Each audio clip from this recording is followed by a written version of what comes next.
نعم. الحمد لله الصلاة والسلام على رسول الله. السلام عليكم ورحمة الله. Wa alaikum salam wa rahmatullahi wa Salam barakatuh. barakatuh. Hey, this is your brother Nafis Abu Zaid, This is Isa Abu Isa. Coach Gaines. and this is the Knowledge is Wealth Series, Episode 1, Financial Freedom. And because we're here to let everybody know a couple of things. First thing is that rich people own libraries, poor people own big TVs.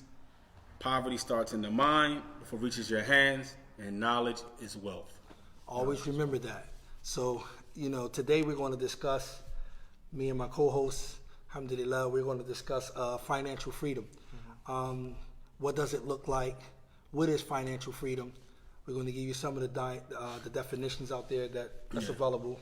And we also will tie it in, many of us, we try to worship Allah as well. So we'll tie it in with how can a Muslim benefit from financial freedom as well. And does this go against any of the core belief of Islam to discuss finance and to be involved in financial literacy and so forth like that? And one of the misconceptions about financial freedom is stress free.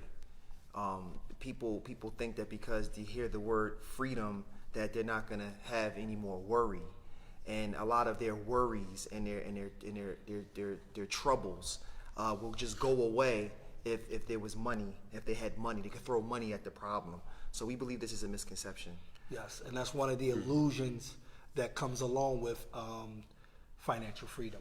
Yeah, that people it think does. that, It does. like Coach, No, so or other people put it, carefree, yeah. worry free. Stress-free. As King Combs, he says that more money, more problems. Yeah. So They learn from TV. People watch a lot of movies. They watch TV. They see the rich people. He's just opening the egg up with a spoon, eating the Right. egg with a He doesn't spoon, have and anything to worry he doesn't have about. anything to worry about. But that's not the reality for most people. And the reality of that is that we see people who are rich who still suffer from illnesses just like a person who is poor. Depression. The people who are rich still suffer from certain mental disorders as well. But they have People high still- suicide rates. High Exactly. suicide They have rates. very high suicide rates. Yeah, so we don't want you to get the misconception that financial freedom is something that's going to exclude you from being stress-free. Also, Allah tells us in the Quran, لَقَدْ خَلَقْنَا الْإِنسَانَ فِي كَبَدٍ, explaining the condition of man itself is that he was placed on this earth to toil.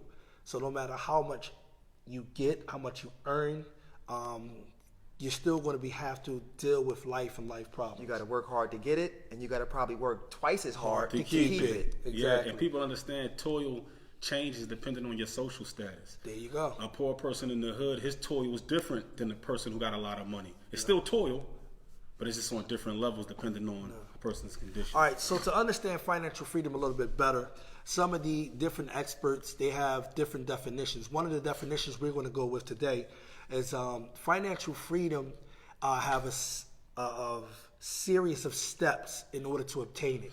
And they explain that it's having your passive income. That is what you make via your investments, your dividends, like stocks, bonds, and anything you make residual income.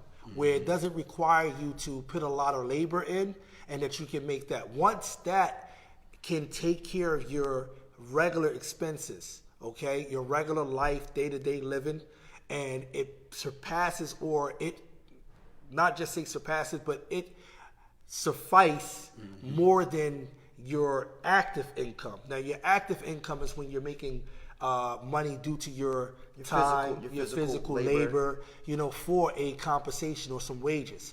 And sometimes what we find out when we all start off in this cycle that we live in, which is life, we all start off at the dependent stage. Now, the dependent stage is each one of us depends on our parents, or depends on our caretakers, depends on the people that we're with, to provide for us and to do certain things for us until we can stand on our own. Once we are out to go out and get an employment or something like that, now we can create some type of income that will come in. And that will depend on certain cases to cases, because everybody's expenses will not be the same. But the overall thing is you have to make sure that your expenses do not override your income. So financial freedom is making sure that you can create a passive income that take care of your expenses, whereas though it doesn't allow you to have to worry about your active income, whereas that can be more so a profit for you. And that's what they say financial freedom is. So with financial freedom, would included in that saving money? Yes. Would it be included in that? Because most people say, well, I can't save money because they live check to check, week to week. Well, you understand what I mean? Well, saving money plays a part in financial freedom because they call it financial independence. It's different levels that you're going to go to. You're going to go to sovereignty first, and then you'll go to financial independence. Now, most of you might say, well, what does it have to do with me? You know, and I mean, I make my money. I need to make the money to save Exactly. the money. And this is where I was telling a brother earlier that there's a statement that was made to Imam Ahmed, right? A scholar. We all know who Imam Ahmed is. And for those who don't know, he's one of the 4 famous imams of Ahlul Sunnah wal Jama'ah. And he was asked just a simple question that we normally do, a basic greeting that you give to one another. How are your day? So Murudi, he came in and he saw Imam Ahmed and he said, Kayfa halaka? Like, you know, Kayfa halaka yom? How are you today? He just asked him his day. Now, the response of Imam Ahmed, his statement is pretty much why this is important. Financial freedom is important and essential, and why we work, which shows a reason thing. He responded, it was real eloquent. I'm not going to give the eloquence. We're going to save the Arabic. We're going to go straight to the English. So he responded by saying, number one, my Lord, he said, how can I be when my Lord have expectations of me to fulfill the obligations he set upon me? Okay, so now he acknowledging that I have this right that I have to give to my Lord. Then he says, my prophet, he also have expectations upon me to follow and confirm to the sunnah. And then he said the angels that are recording the good and the bad, Raqib and Atid, they also have an expectations of me making sure I don't, you know, go against this so they can write something against me, or I do something good that can credit down something. Then he says, my nafs, my own soul, has an expectation of me to do what? To actually follow my desires. And then he said the shaitan, the devil, he has an expectation of me too. To actually what? Disobey my creator. And then at last, that's the point we want to bring. He says, my family, my wife, and my children, they have an expectation of me to provide. So when most people, when they enter the work field, they enter with this type of pressure. The responsibility of providing for one's loved one, for themselves, for their families. That's what they mostly enter into the work field for. Yeah. So when you say, why do I want financial freedom? Because do you want to be working from paycheck to paycheck? Do you want to just rely on your wages? Do you just want your labor to equal up to your wages, or not even equal? Because sometimes we don't even get paid the full amount when we work. Yeah, we don't. We don't. You know what's I seen this video years ago, and this guy, looked like he was from Dubai. I'm not sure what Gulf country it was, but he was giving a talk. And he said, somebody asked him a question about being an employee. He basically was like, it's no different than being a slave. Because you got to ask to go to the bathroom. You got to ask to take a vacation. You got to ask what time you're leaving. You got to come there at a certain time. You got to leave it. You can't get there late. You can't leave early. So it's no different than a slave. And he said, a person who's truly free, he was just talking about dunya-wise, is a person that owns his own and has his own. And he's free financially because he's not answering to somebody to feed his family. And we understand that all of us we grow up in this situation. We're not, getting on anybody. But really, if you look at this hadith always comes to my mind about the slaughtering, that you should be perfected. You should do it well. This just isn't in slaughtering an animal. This is in your whole entire life. This hadith can be applied to everything in your whole entire existence. That you should try to perfect it and be the best at it. And the reason why, to add to that, is look at how the hadith is set up. He said, Inna Allah kataba ihsan ala kulli shay. Exactly. Indeed, Allah have prescribed have decreed that wellness or perfection be done for everything. And that's the shah. And when he said kulli shay, that means all That's things. everything. Then the Prophet ﷺ sets it up for you. He says, wa idha what? Either qatiltum, ahsinu kitla. When you kill something, then you kill it well. Either dabahtum, when you slaughter, then slaughter well. And then let you sharpen your blade so that you do not cause harm to the animal by causing it fear or anxiety. This is how well you want your blade to be and how sharp and heavy so it you happens want quickly. your hand. So it happens quickly. But the point that you're making is that you have to do perfection in everything you do. You understand? You have to do perfection in everything you do. Yes, the reality is an employee can become or can resemble a slave, depending if the employer does not have a plan. this is what, you know. And you become a slave to the dollar, and you become a slave to the routine, which is the rat race. So, and that's usually caused by fear and ignorance. So when all of your decisions is based off of fear, he owes me money, I owe him money, and my wife is on my back, my kids want the game, everything you do, I gotta get this bag. It's in a hurry, and you don't have time to think. And if you make emotional decisions, especially with money, you're gonna shoot yourself in the foot before you leave the house. So knowledge is wealth. Having knowledge of the entire playing field when you come out and you just making decisions for money. And we're all workers. Like, I own my business, but I work at a different capacity than the person that may work for the business. So I think that freedom and like you said earlier, like Allah created us to toil. So we're gonna work to some capacity, but what levels are you working at? What thought processes are you putting behind your work? And that's gonna determine the outcome, the reward, and the stress levels that you can control. Yeah. Right. So you might say, okay, what's the connection between, I want this freedom. I don't want to be a slave, like the brother brought with the speech, as far as being an employee. And I don't want to have to work for a job that doesn't compensate me well. When you move, like Coach was just saying, with that fear factor in mind, that means you're going to allow yourself to be bought at any price. So what happened is you're not going to think whether or not you can be doing something better, or is this something more productive, or can you create a lane for yourself where you can make more money? Because some people think that, no, I have to get this idea, which they had was painting the pictures in schools back then, and even now they still paint the picture, is that safety is more reliable. Is that you have to play it safe. Right. And to play it safe is you go work for a corporation, or you go work for a certain company, and you create this type of income by working there so much and then getting a pension. And this gives you that stability because you get insurance, you get medical, you get certain things, but vacations. That's a false sense of safety. And that's a false sense of safety. As we can see with the stock market crashes. See, it's not about risk. Everyone takes a risk. Even the person who playing it safe takes a risk. He takes a risk every day that he goes to the same job. Who's to say that he's going to reach that time or that period where he's going to make his pension? Who's to say that he's going to reach that? Like one of my family members. Or the job could lay off. Many things can happen. I mean, none of it is safe. So it's still a risk factor that he's playing. Yeah. So it's not risk, it's about managing the risk. And it is about not being ignorant, because you can give an individual we see it all the time. People strike the lottery, whether or not, it's impermissible as far as that, but people strike the lottery, people get case money, people come across money that they have. Even ball players. And how many people have this money and then they deplete the funds, don't know exactly what to do with the money. So it's not about having more money. That's never the thing. It's never about that. It's about intelligent financial decisions. Financial intelligence, as they call it, financial aptitude. Yeah, financial aptitude. Because you can find an individual, exactly. If you can see an individual who has the same or lesser than a person who have more, and he has the necessary knowledge, then he's gonna know what to do to make that money work for him. We have some comments coming in. So you realize he is your provider.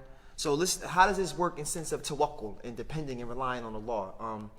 No, we'll get to that. He's chiming back on about the employer, and then the employer becoming your provider. Oh, your employer becoming your provider. Okay. He gave that comment a while back. A while back. Okay. If you have any questions or something like that, you can chime in on any questions you have. Okay. You know what I'm saying? The point is, we got what financial freedom is.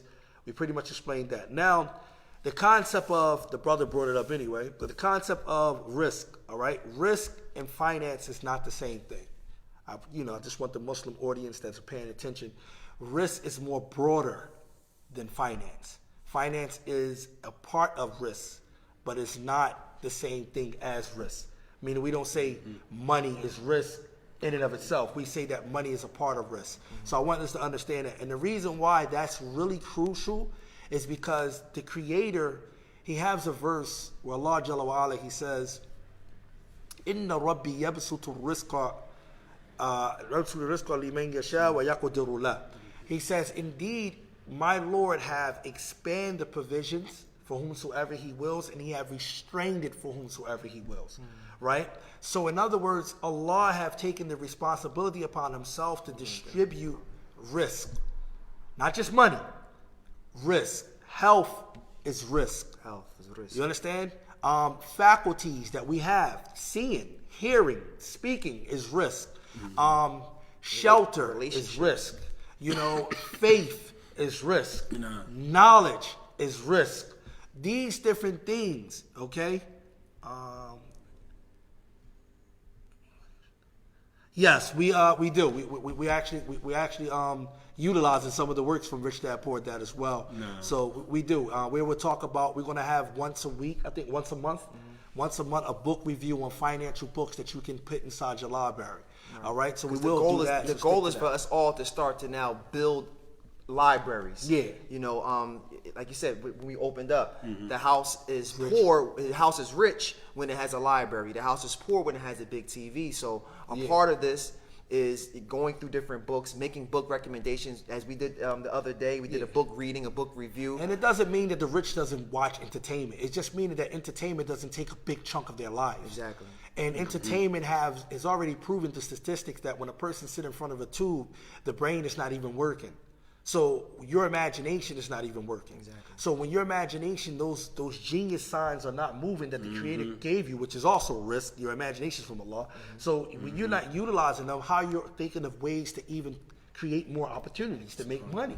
I remember with Sheikh Isam Yusuf, right? I was in Egypt, and I was sitting in the store with him, and just back on the Ricks thing, it came to mind when you brought it up. Yeah. And he drew a picture of a pie, and he said, okay, he broke this piece down to 25, this 10, 15, 20. Then he put names of risk. He put names of health on there, money, clothes, iman, children, and he put all these different names on each piece. And he said a person may have 50% of this, 10% of that, but it's all a pie. But each piece of the pie is either bigger or smaller than the next. And because we don't, he called it all risk. Because we don't look at that. It just came to my mind. I forgot it until you. And not looking at those things as risk can cause you to be ungrateful.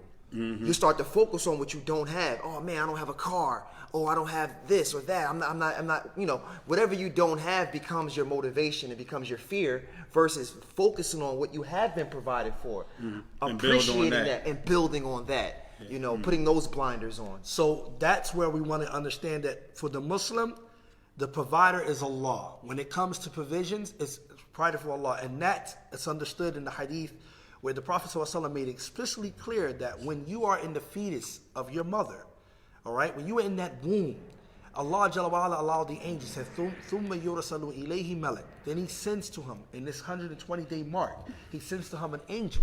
The angel therefore use a spirit, he blows, that Allah have created. A spirit that he has created, and then the angel write down 4 things. At the top of the 4th thing that he write down is what we call provisions. Be rizqihi. He writes down that servant, whether male or female, risk, what they're going to have as risk. And going back to that pie, that was so beautifully put, because if we stop thinking money is the risk in and of itself, we will start seeing that whatever we lack in on a financial end, look what we have on a different end. Is our health intact? You have some people who have more money finance, right? And they might even come into wealth, be born into wealth.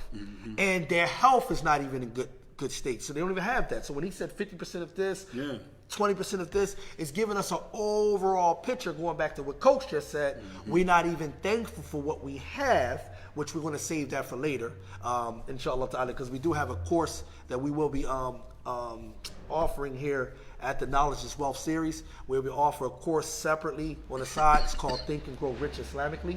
We're going to deal with that, inshallah ta'ala, for those who want to learn how to increase in everything as far as the barakah and stuff like that, as far as risk. So now just to get to the point of, so should the Muslim be concerned with finance? Yes. I believe to answer the question, Muslims should be concerned with finance. Why? Because we know that the deen did not spread without finance. And if anyone comes to you and paint a picture that it did, they're lying. Allah Jalla wa Ala utilized the risk, and he says this over and over when he says what? وَأَنْفِقُوا. Allah says, وَأَنْفِقُوا خَيْرًا لِأَنفُسِكُمْ. And spend out of that. He's telling you to spend. Spend out of that would be good. Spend that which is good for your own selves because it benefits you. There's a golden principle in Islam that the more you give, the more you receive. And that giving sadaqah is a way of actually increasing. You understand what I'm saying? Not like how the rich have taught us that we create these foundational institutions like nonprofits and we write them off for tax write-offs so that we can get the back end escaping taxes. That's not what the Muslim does. The Muslim have to realize we really give. Really giving is increasing us with the Creator. Yes. And the Creator is the one who is in control of the finance. That's the point I wanted to make. The Creator is in control of the finance. So that takes a lot of pressure off you. Right. But you still want to worry about your ducats. What's coming in and what's going out. You know what's the thing That's a about part it of is being responsible. two things that I always go back to. When they got to Medina, the Prophet Islam and the Sahaba got to Medina, and he told them where their souk was. So this is the marketplace. So if finances wasn't important, the Prophet Islam wouldn't engage them to create their own financial stability. Number two, when Islam spread into other parts, it was the merchants, the people of finance that was going and spreading a lot of the dawah because they were the ones doing all the tajara, all the business. Exactly. So finance plays a big role in the life of a Muslim every day, and even in the history, Islamic history. But the thing you have to understand, this is how we separate. This is how we separate between the Western approach for finance and the Islamic approach. We don't hold love for money. This is very important.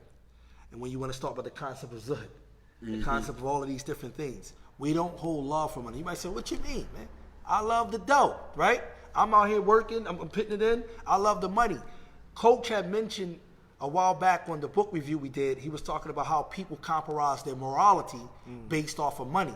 See, the Western approach to finance is to separate anything religious from money. They don't operate the same as a Muslim has to. We don't separate our deen from our money. That doesn't happen. Islamically, all of that is incorporated. And you will see the benefits why that need to be incorporated. Because what's different if a person, right, has a lot of money, but then he utilizes it to harm himself or others? There's no benefit for that, right? What's different if a person had money? What did the Prophet ﷺ say? There's two type of people you are permissible to be jealous of. What did he say one of them was? The one that gives for Allah's sake. The one who have money. And he gives what he has for Allah's sake. So he's talking about money. A person having some money, but he gives for Allah's sake. So you have to understand, just having money don't mean, okay, no, you have to give. So we don't want to lose out on that perspective we bring. So finance does play a part in our lives. It plays a major role, but we don't love money. As Shaykh Islam ibn Taymiyyah said, this is how we approach money. We have a need for it, right? Just like we got a need for the toilet. But do we hold a special place in our heart for the toilet? I don't think anyone of us love the toilet, right? But it's a necessity. But it's a necessity. Now, let's go to Rich Dad, Poor Dad, a reference from this. The first lesson that he mentioned that the rich does when it comes to finance is that they do not work for money. They don't work for money. How can that be related to what Shaykh Islam ibn Taymiyyah just said? How can you make the correlation? You see that? I mean, basically, you see that the reality is this: money is like it's like the muscle of life. Meaning, you can't do nothing without it. When I say money, I'm talking about real money, like gold, real estate. I'm not talking about this fiat currency, but that's a whole nother conversation.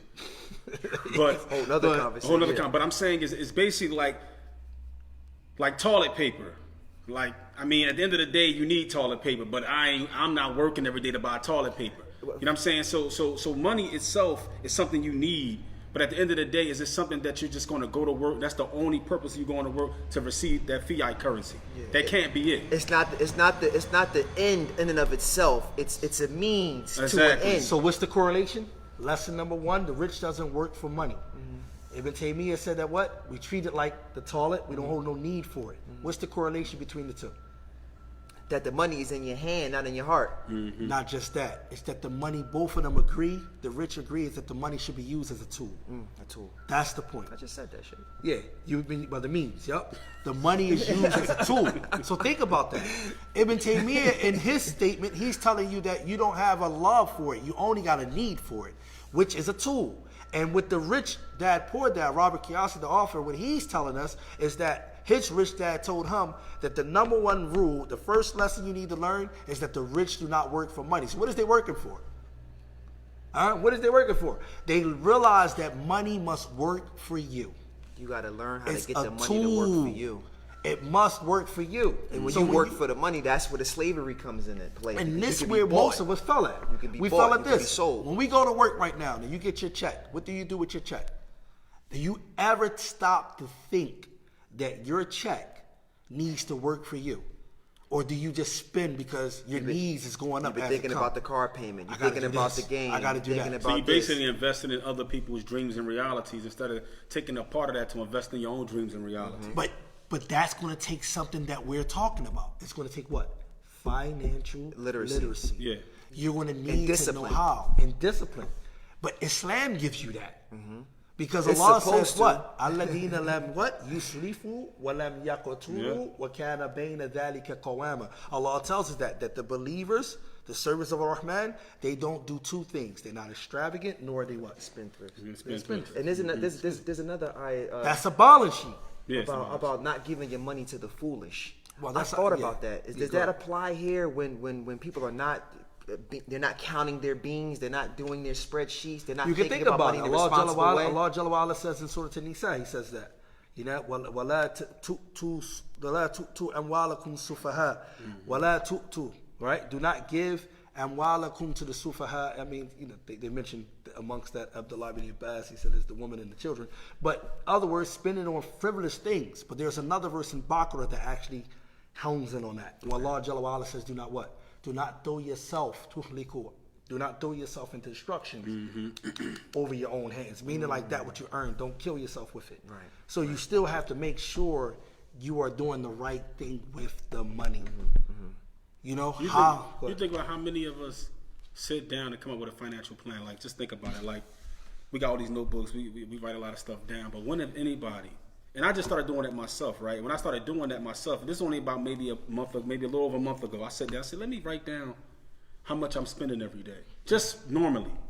And you'll find out that you put a lot of money out, more than you bringing in, because, you know, we go to the coffee shops. Which I'm saying, I ain't saying don't stop, because I'm a coffee fiend. I knew that. So I gotta have my what I coffee did shake. was, I started breaking down, okay, this is how much I'm Coffee. bringing in. I'm going to take this amount for my coffee. You know what I'm saying? And this amount. And when I started breaking it down into sections like that, I was able to start holding on to some of my wealth They call and putting that it in different places. They call that cash flow. Rich Dad, Poor Dad call that cash flow. It's only going to be determined through a balance sheet, income, expenses, assets, and liabilities. But before we get to that, glad that you mentioned that up. You brought that up just now, because the reality is you can't start a financial plan until you know what's coming in. Yeah. You can't start a financial Yeah, plan no doubt. because how can you build something with nothing? You're going to have to under what you were saying, that budget sheet. What is I'm putting out? What do I have coming in? Is what I'm putting out lesser than what I have come in, or is I'm putting out more than what I actually have come in? Then you're in the hole. You're working in the red. Then you need to have to make whatever you got coming in have to surpass whatever you got going out, right? So that means you're going to have some discipline to cut back, sacrifice. You can't make 4 or 5 coffee runs throughout the day. No, You understand? can't. You can't do that. That doesn't make sense. Nah. But Islam told us that. And that's another thing. That's why I wanted to bring this show, because most people say, well, a lot of brothers are talking about finance. Why are they even doing anything on finance, right? Islam touch every area, man. Don't ever think that Islam is excluded. You know, the West didn't beat Islam into finance. You know, we know how to talk about finance, deal with finance, inshallah. I mean, it's just another thing, man. Just you said why the brothers are talking about that. Just on a common sense thing, right? We all grew up basically in the hood for the most part. I mean, I grew up in North Philly, you grew up in North Philly, and you grew up in Trenton. You know what I'm saying? I grew up between East Orange. Asbury Park, and Prince George's County. Get it. So what I'm saying is this, right? So what I'm saying is that people say, well, why the brothers are talking about finances? If you look at most of our lives growing up, a lot of decisions we made was based upon not having our finances in check. When we were kids, our parents made decisions that were necessary. May not have been the right decisions to make, but they were necessary decisions to make because of finances. So if you look at your life and you look at the mishaps in them, a lot of it has something to do with your financial situation. Choices you made, things you said, things you did. So finances are very important because money gives you choice. Wealth gives you choices. to make. And when you don't have the wealth in check, you don't have your finances, you have less choices. So you find yourself making decisions out of what I call, not necessarily necessity, but Fear. Fear, and it's another word in English too. I think Desperation. Desperation, necessity, and it may not be the best choice, but then you got these 3 choices in front of you. Each one is not good. They call it survival's mode. Exactly. It's actually, reaching up to Finances that point help of moving change in that. survival. You never want to deal in financial anything if you're in survival's mode. Yeah, that's what I'm saying. You don't never want to deal with finance because survival mode is that number one thing Coach brought earlier about the fear factor, because survival mode makes and clouds your judgment. Right. You're not thinking. It's like when they tell you, they ever told you don't go to the market with an empty stomach? You really start buying, you buy everything, and you realize that you ain't even hungry for that, but you hungry, but you start buying everything like that you didn't need, so you didn't portion it out. So the reality is you always want to be free-minded. So whenever you approach a job, you should think about that job. Think about the benefits of it. Think about what's going to cost you, whatever. Look at it, your compensation, your time. Right now in America, especially even in Pennsylvania, they got us working about 60 hours plus. The compensation for the hours and the labors that we're working is not even equating to what we're putting out far as our time. And then most Americans, if you want to look at it, because people don't think that. You think about the rich, the famous, and they give you these cribs and they give you these celebrities. What they're not telling you is that most of the rural areas of America, when we was in the coffee shop, I was reading that book, it was explaining that. Most of the rural areas of America is poor, really poor. They're not actually rich.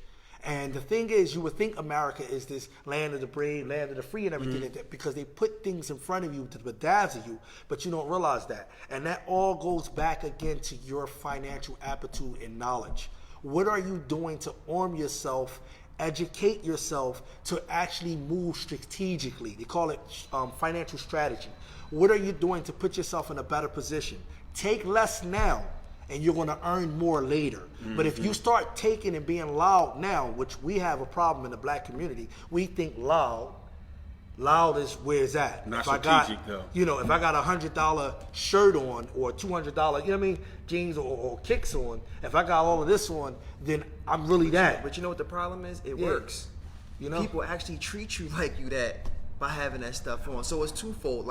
Yeah, but as a society, we have to get beyond the facade. But if you look at that guy's bank account, he don't even have $5,000 to his name. Yeah, no, he don't no have doubt. any emergency. But What what makes him stay on that rat race? It's the immediate gratification that, okay, the sister is going to marry you if you got a good car. No, that goes back to the second thing that we mentioned when we open up. That is a poor, right? Being poverty start with the mind before it reaches your hand. If a person is spending way more than what he has, you understand? That individual is impoverished mentally. Not just not just spiritually. He's not impoverished as far as his money. He's impoverished mentally. If you're going to go out and buy something that you know for sure that you can't even keep up with the Jones with it, you went and bought it so that it can give you value to yourself, you're missing the whole point. Your paycheck gots to be thought about. When you get a paycheck, you got to think out, how can that check pay you? What do you mean? No, I just got a paycheck. I just got paid. How do the check pay me now?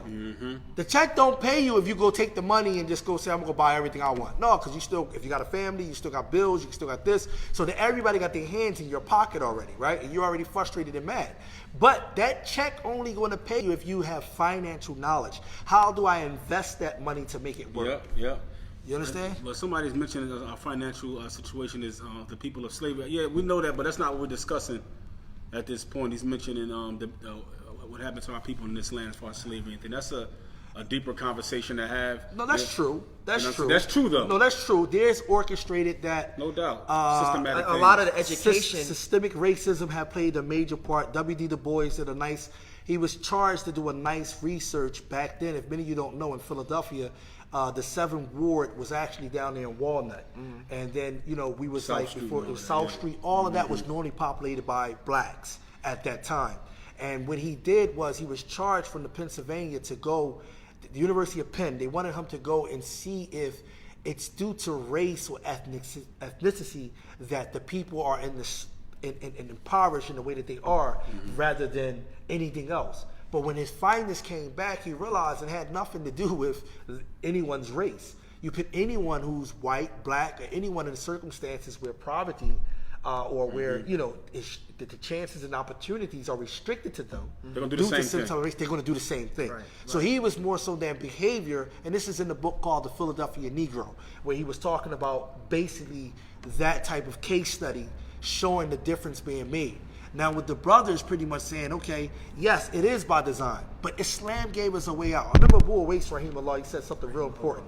He said that the way that we can get out of all of the problems that we have, from oppression, from slavery, from all of these different things, Allah gave it to us. He gave us what we call Islam.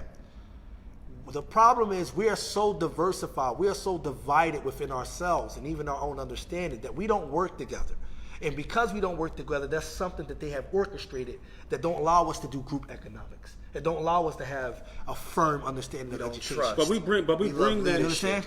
But we bring that from before we was Muslim. Our people in general don't do group economics, don't work together. So we become Muslim and we still keep the same mentality. Yeah, but that was by design. Yeah. They did that by design. Yeah, no doubt. When they came in with the Willie Lynch and he laid down his whole thing, they did that by design, by divide and conquer, so that we don't work to think. But think about every group that you know that begin to work and pour their resources together based off the financial knowledge that they have, they was able to gain.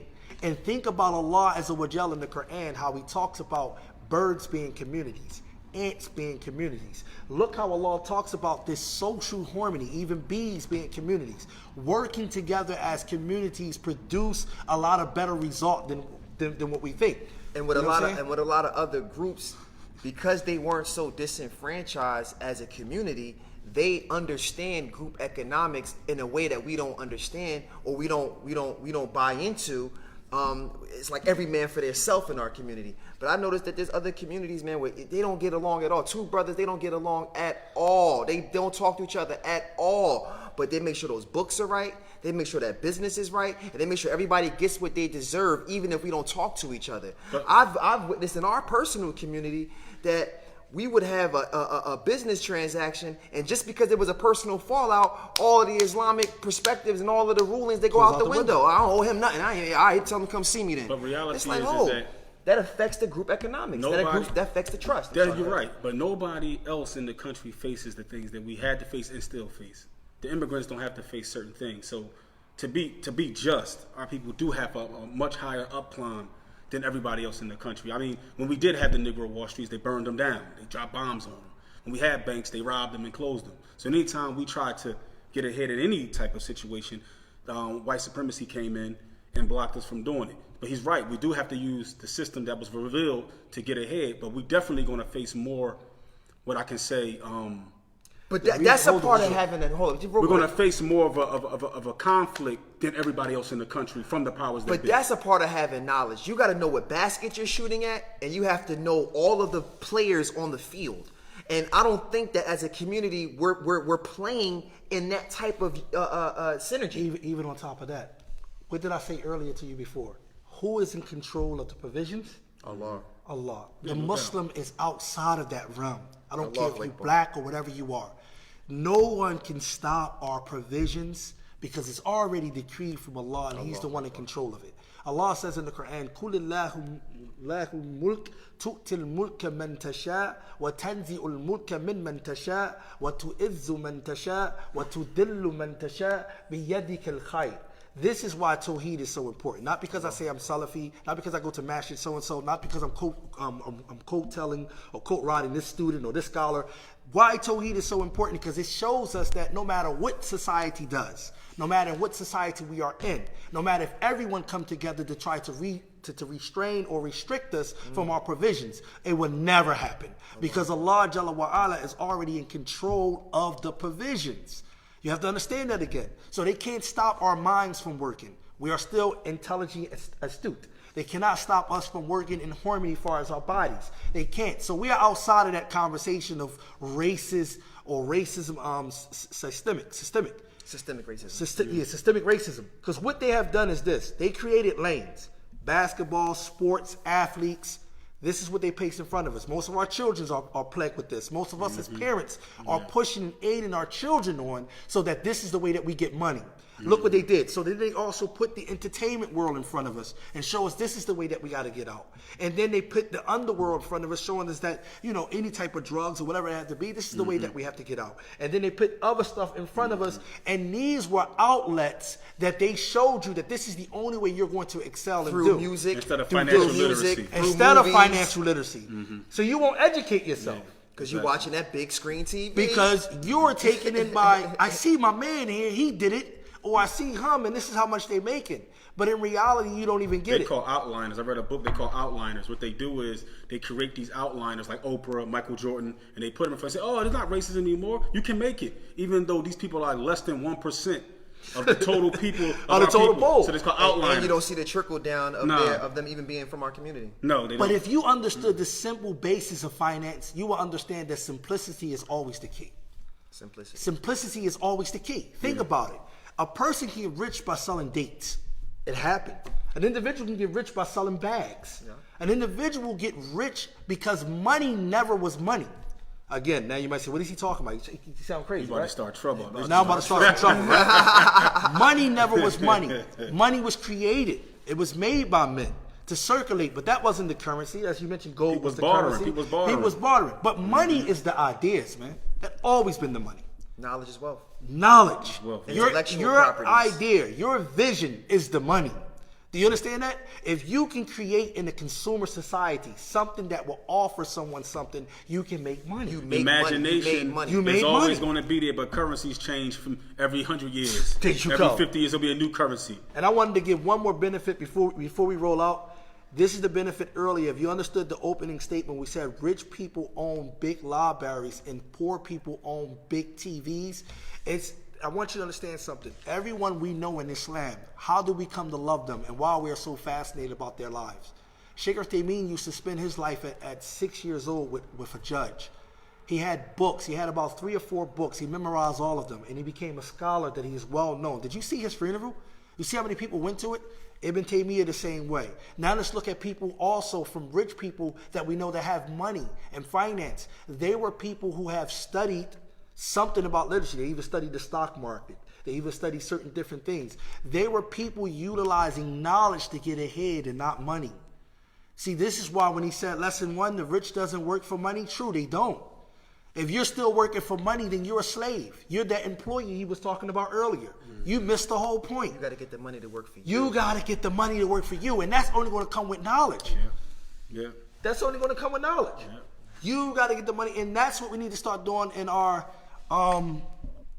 that's what we need to start doing in our with our children. We need to start creating that system with our children where we can allow them to really get financial aptitude and financial literacy in how to move about. You can check out our brother Mustafa Belgrade. He got some entrepreneur books on for children on Amazon. On Amazon. On Amazon as well. Mustafa And Belgrade. we got something coming out as well. We got the library that we're going to be selling Yeah, inshallah ta'ala. search and rescue and Search and collaboration rescue, with yeah, Maktab collaboration, Ibn Taymiyyah. We're going which to is make. called the Knowledge is Wealth Library. But if you ever see those free libraries that are around in the we wanna be streets, you utilizing might them. have some free libraries. So we're going to build, small libraries that people Yup. can actually put in their homes, put in Mustafa their Belgrade children's told rooms. me, he said, man, he says, have your kids start reading the Wall Street Journal. Yeah. Have your children. If your children are of at least 10, between 7 and 10, put the newspaper in front of their face. Put the Wall Street Journal in front of their face.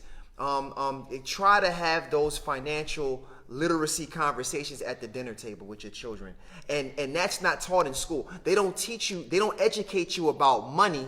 They educate you how to get work. So learning about They money and educate how you to be a worker. to be a worker. So they sure do. so that knowledge of how money works and financial literacy, that's knowledge that a lot of people are getting in the home with their parents. And watching their mothers and fathers do having certain spending habits and making certain investments, and they can reflect on that for themselves as adults. We have to lead by example as well. But we and bring also those have to be a little bit conversations more socialist as well as capitalist. So we should have part of capitalist should be a part of us and socialist. And I wanted to explain this because the brother wanted me to make this clear. forward. Make this You clear, know, Sheikh. so you know what I'm saying? we got to be socialist because Islam required that of us. We have to work for others. We have to help others. The 5 aims of the Sharia must be understood when it comes to Islamic finance. Economically, we must make sure that we are producing and helping others. That's why we give sadaqah. That's why we give charity. That's why we do this. It's multiple things that tells us that, right? Then also on the other side, we have to also be profiteers, people who are capitalists, that we go at it and we are hungry to be successful financially too, so that we can have some type of comfortability there. So you have to put a balance there. So when he said put the newspaper in front of your child, but also make a balance there. You don't want to always consume yourself with finance, because that's not the objective. You want to make sure that the finance is understood so that you can utilize it as a tool. Islam wants us to put Allah first. Our ibadah is our purpose while we're on this earth. There's a beautiful statement that was made by Malik ibn Dinar. He said, so start your business in the worship of Allah, and you would get profits without having any capital. If you think about that, right? Meaning Allah Jalla wa Ala is the one whom we should worship. It sort of reminds me of an ayat where Allah says what? Ya ayyuhalladhina amanu, oh you who believe. All right? Should I not haladullukum ala tijaratin? Should I not direct you towards a tijara, a commerce, that if you believe in Allah and His Messenger, Allah is going to increase you in this commerce. So in other words, Allah wants you to recognize your purpose here on earth. Not like the kuffar. People worship money. We don't do that. We utilize money. We don't worship the money. You understand? That's the difference. He said, Dawood said, that's not socialism, akh. That's not socialism. Socialism. I mean, no, that is social. That's just being a socialist. It's a form of socialism. Is basically is like when everybody. There's no doctors. Hold on, before you even go into that, sometimes you got to realize words have definition. And because someone studied a part of socialism, there are many aspects. You know, they came up with about 6 or 7. I got a book in the house right now on socialism. They got 6 and 7 different definitions of what socialism is. And socialism is different in America than it is in Russia. Like it depends. Democracy is different here than it is in Egypt. Like this stuff is fluid. You understand? What we learn sometimes don't always be restricted to what we learn. And that's the same thing what you learned about mental disorders. When we were doing the Grateful course, there are many terms and terminology dealing with depression. They got so many different ways or different definition of depression. So we can't just say it's all restricted to the medical field and it's all restricted to this, because you have different types of depression. So as new case studies come in, as new situations evolve, then they give a title or definition to define that thing so we can understand. And they put it underneath the umbrella of socialism or democracy or Islamism or whatever. They just put it underneath. And don't forget about propaganda. They want to make villains on TV, so they use these words to try to, give you extreme cases. He's an undercover socialist. He's a this. He's a that. So these words, as Muslims, we need to know what they mean in its origin, and then how they're being represented in society, and that way how don't be so polarized. So it's not, because the things are polarized, and we need to understand them for what they are. Now, so to close up, inshallah ta'ala, the closing remarks, what you want to learn from this first episode is that we wanted to break ground with financial freedom and the life of a Muslim. How do we understand financial freedom? Is it important? Is it essential? Should the Muslim know about it? Yes, I believe you do. We defined what financial freedom was.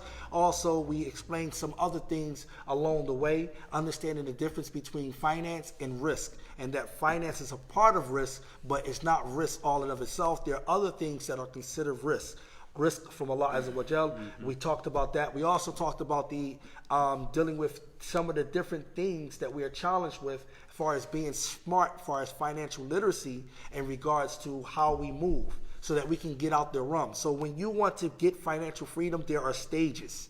All right, some people lay 7, some people lay 8, some people got 9, some people got 5, some people got 4.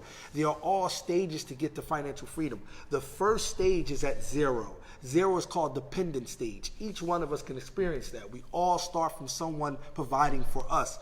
Allah provides for us through them, but we all start from relying on somebody else. How do we get from 0 to 1? That one stage where we can start actually going out to do something with our labor or our time or intellectual property, whatever we have, to do what? To make some money and to earn some type of finance. That's the level we want to get at. And most of us are at that level. Some people think that having a high-paying job is financial independence. You're wrong. That's not true. Having a high-paying job does not equal financial independence. Do you understand that? Financial independence, you might have some cushion, I'm not going to lie, but at the end of the day, you're still subjected to what? That job laying you off. That job giving you a pay cut. That job actually doing this and that. So you're still at the mercy of that job. And if you wasn't smart with the high paying salary that you have and you didn't invest, what was the point? Because now you're at the mercy of the job. And plus, on top of that, a lot of times you're paying debts off because school loans and everything else. You took loans to get to that point. So now in a high-paying job, you're giving at least 50% of that pay back to debt. And that's going to give us another episode. We're going to talk about profit and we're going to talk about debts. We're going to give them their own episodes. We're going to talk about profits because a lot of people don't understand what profit is.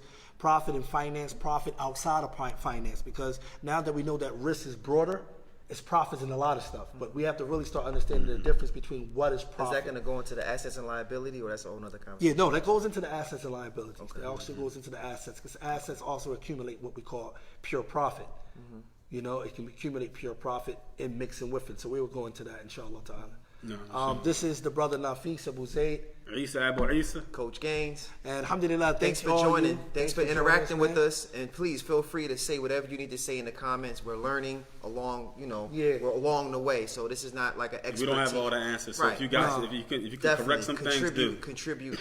And if you have any input that you want to put in, please inbox us, send us in. If you got a topic that you want us to go along the way to touch on, to address, dealing with the finances, we welcome all of it. And don't forget, we're at the Search and Rescue General Store, which is located 3101 in West Glenwood Avenue, Brewery Town, Philadelphia. We're open today until about 6 o'clock, so definitely come through, check us out. And we'll be here this weekend for our weekend sale. Is it Brewery Town or is it down north? It's down north. Nah, it's still north. All